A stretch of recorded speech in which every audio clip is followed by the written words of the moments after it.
Hey guys, welcome to Tutorial Guru. Today we'll be learning how to upload high quality video on Instagram, and now let's dive right in.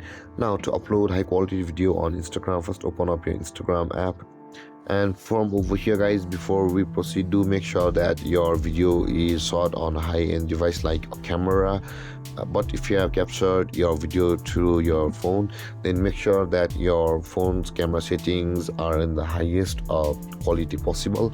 And with that being done guys, in order to upload high quality video on Instagram, at the bottom right of the screen you can see there is a profile picture icon on a small circle. Tap on it, and over here guys, after you land on this page, again at the top right corner of the screen there is a three-lined icon available for us. Tap on that three-lined icon, and over here again scroll down until you can find the data usage and media quality option available for us just below your app and media.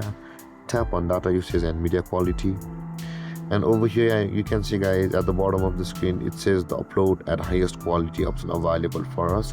And if you want to upload high quality video on Instagram, beside the camera setting guys, do make sure to turn this on, and the videos you want to upload on Instagram will be uploaded at high quality. And with that being said guys, this is how to upload a high quality video on Instagram. And if you have any confusions or questions regarding the topic, feel free to comment in the comment section below, and don't forget to like, subscribe and hit that bell icon for more videos. Thank you for watching guys. Peace.